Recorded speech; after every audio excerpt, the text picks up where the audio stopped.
మనోధైర్యంతోనే ముందుకు పోయాం. ఇటుక ఇటుక పేర్చుతూ విధ్వంసమైన రాష్ట్రాన్ని పునర్నిర్మాణం వైపు ముందుకు పోతున్నాం. ఏడాదిలో ఎన్నో సంక్షేమ కార్యక్రమాలు, అభివృద్ధి కార్యక్రమాలు చేసి మన సత్తా చూపించే కార్యక్రమంలో ముందుకు పోతున్నాం. నేను ఒకటే ఎన్నికల ముందు చెప్పాను, అభివృద్ధి, సంక్షేమం, సంపద సృష్టి, నిరంతరం ఈ పేద ప్రజల జీవన ప్రమాణాలు మెరుగుపరచడం నా జీవిత ఆశయం అని చెప్పి కూడా నేను మీకు తెలియజేస్తున్నా. ఈరోజు మీరు చూడండి, సంపద సృష్టించడం తెలిసిన పార్టీ తెలుగుదేశం పార్టీ. సంక్షేమ కార్యక్రమాలకు నాంది పలికిన నాయకుడు, ఆరాధ్యుడు నందమూరి తారక రామారావు గారు అని చెప్పి నేను మీకు తెలియజేస్తున్నా. అదే నేను ఆలోచిస్తున్నా. నా కష్టం నా కోసరం కాదు, నన్ను నమ్ముకున్న ఈ జన సముద్రం కోసమని మరొకసారి విజ్ఞప్తి చేస్తున్నా. మామూలుగా అయితే ఇంతమంది రారు. మీలో నేను చూస్తున్నా, ఇది అవుతానే పిలిచి సన్మానం చేస్తాం. కోడూరు నుంచి 60 సంవత్సరాల వయసులో సైకిల్ వేసుకొని కడప మహానాడుకు వచ్చాడంటే అది తెలుగుదేశం పార్టీ పైనుండే అభిమానం. వారిని చూడండి తమ్ముళ్ళు, ఇలాంటి కార్యకర్తలు ఉన్నారంటే ఈ పార్టీకి పూర్వ జన్మ సుకృతం. తమలో గట్టిగా చప్పట్లు కొట్టి అభినందించండి. ఒక స్ఫూర్తి ప్రదాత. పార్టీ అంటే ఇట్లుండాలి. మనం అందరం ఈ మారిగా ఉంటే ఇంక వైఎస్ఆర్ కాంగ్రెస్ పార్టీకి అడ్రస్సే ఉండదు. అవునా కాదా? ఉంటామని చెప్పండి. మహానాడు అని చెప్పి పెద్ద పెద్ద డ్రామాలు చేస్తూ ఈరోజు ఏదో పెద్ద ప్రోగ్రాంలు పెడతారు. నేను అడుగుతా ఉన్నా, మీ వేదికపై నుంచి నీకు చెప్పే ధైర్యం ఉందా? మీ కార్యకర్తలను గడప గడప తిప్పే ధైర్యం మీకు ఉందా అని అడుగుతా ఉన్నా. ఇదే చంద్రబాబు నాయుడు. కారణం, తెలుగుదేశం పార్టీకి సంబంధించిన ఏ కార్యకర్త అయినా కూడా గడప గడప ప్రోగ్రాం చేస్తూ ఏ ఇంటికి వాళ్ళు వెళ్ళినా కూడా ఆ ప్రతి ఇంట్లోనూ కూడా చంద్రబాబు నాయుడు గారు ఎన్నికలప్పుడు ఇచ్చిన మేనిఫెస్టో ఆ ప్రతి ఇంట్లో వాళ్ళ దగ్గర కాపీ ఉంది. ఆ ఎన్నికల మేనిఫెస్టో వాళ్ళ ఇంట్లో కాపీ ఉంది. ఎన్నికలప్పుడు వీళ్ళు పబ్లిసిటీ ఇస్తూ వీళ్ళు మర్చిపోతారేమో అని చెప్పి 1కి 2 సార్లు 3 సార్లు 4 సార్లు కార్యకర్తలందరినీ కూడా తిప్పుతూ ప్రతి ఇంటికి వెళ్ళి వీళ్ళు చెప్పిన మాటలు ప్రతి ఇంట్లోనూ కూడా ప్రజలకు గుర్తుంది. వీళ్ళు ఇచ్చిన బాండ్లు ప్రతి ఇంట్లో కూడా ఈ రోజుకి ఉన్నాయి. ఒకవైపున చంద్రబాబు ప్రభుత్వం ఇచ్చిన ఏ హామీని నెరవేర్చకుండా సూపర్ 6లు సూపర్ 7లు గాలి కుదిలేసి 143 హామీలను పూర్తిగా పక్కకు వదిలేసి, ఇంతకుముందు చెప్పినట్టుగా చిన్న చిన్న హామీలు, ఏది బస్సు, ఇది పెద్ద హామీ కూడా కాదు, చిన్న చిన్న హామీలు. మా కడపలో మహిళలందరూ ఎదురు చూస్తూ ఉన్నారు, ఎప్పుడెప్పుడు చంద్రబాబు ఇది చెప్తాడా, ఎప్పుడెప్పుడు ఇది అయిపోతుందా, విశాఖపట్నం పోయి అట్లా రావచ్చు కదా, పొద్దున పోయి సాయంత్రానికి విశాఖపట్నం రావచ్చు కదా అని చెప్పి మా వాళ్ళందరూ ఎదురు చూస్తూ ఉన్నారు. ఇటువంటి చిన్న హామీలు కూడా పట్టించుకునే పరిస్థితుల పొట్టుకుంటాడు, పుట్టుకోకలాగా ఆయన వచ్చి కామెడీ చేస్తున్నాడు, పద్దాలను చేస్తుంటాడు. ఏమంటాడండి ఆయన? తెలంగాణలో ముక్కోడు పోయాడు, ఇక్కడ తెక్కోడు పోయాడంట.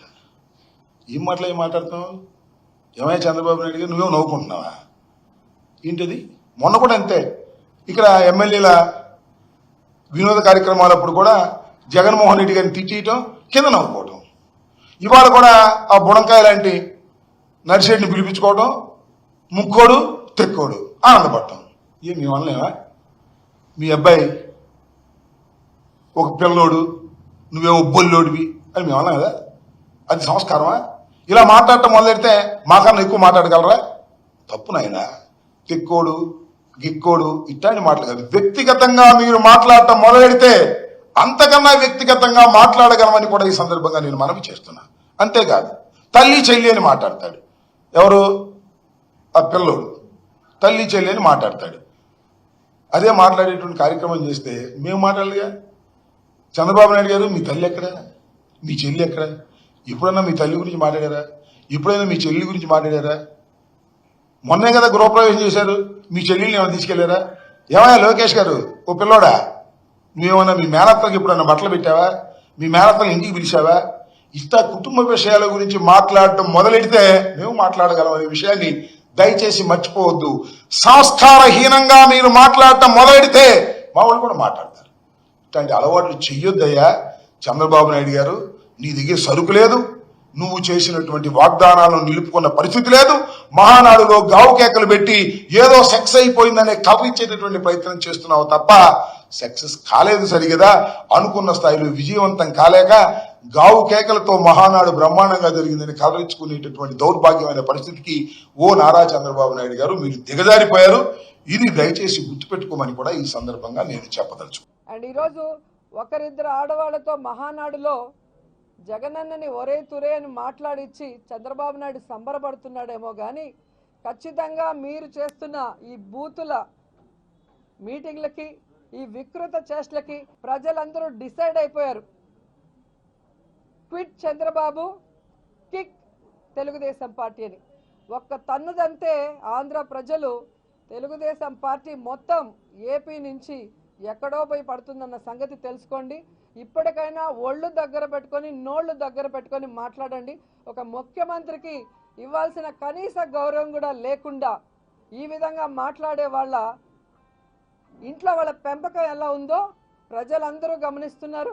ఖచ్చితంగా ప్రజలు సరైన సమయంలో మీకు బుద్ధి చెప్తారని కూడా ఈ సందర్భంగా తెలియజేస్తారు. నే అభిమానించే ప్రతి గుండెకి చెప్తున్నా, మీరు నిజంగా ఎన్టీ రామారావు అభిమానించే వాళ్ళైతే, నిజంగా మీరు ఎన్టీ రామారావుని గుండెల్లో పూజించుకొని ఒక తండ్రిలాగా దేవుడిలాగా పూజించే ప్రతి ఒక్కరికి ఈ మాట వర్తిస్తుంది. అయితే అదే వ్యక్తిని చెప్పులతో కొట్టిన వ్యక్తిని, మానసికంగా శోభించి చనిపోయేలా చేసిన వ్యక్తిని, సాక్షాత్తు ఎన్టీ రామారావు గారే చంద్రబాబు నాయుడు ఏ విధంగా మాట్లాడో అందరికీ తెలిసిన వ్యక్తిని ఇంకా ఆ వ్యక్తికి ఓట్లు వేయాలని ఆలోచన చేస్తున్నారు అంటే ఇంకా మీరు నిజమైన అభిమానుల ఎన్టీ రామారావుకి లేకపోతే నిజమైన భక్తుల ఎన్టీ రామారావుకి తెలుసుకోవాల్సిన పరిస్థితి వచ్చేసిందని చెప్పి ఈరోజు తెలియజేస్తా ఉన్నా. నిజంగా ఒక తండ్రి లాంటి వ్యక్తిని, దేవుడు లాంటి వ్యక్తిని, మహనీయుని చెప్పులతో కొట్టిన వ్యక్తికి ఇంకా కూడా ఎన్టీ రామారావు అభిమానులు ఎవరికైనా నన్ను తిట్టుకోవచ్చు, ఏమని అనుకోవచ్చు, మీ ఒంట్లో ఇంతైనా సిగ్గు, శరం, లోషం, లజ్జ, మానం ఉంటే ఎన్టీ రామారావుకి ఆత్మశాంతి ఇచ్చే వ్యక్తి ఏదైతే జగన్మోహన్ రెడ్డి గారు, చంద్రబాబు నాయుడు గారిని ఈరోజు తొక్కుడికి నిజంగా ఎన్టీ రామారావు ఈరోజు ఆత్మ శాంతిస్తుంటుంది, సంతోషంగా ఉంటుంది.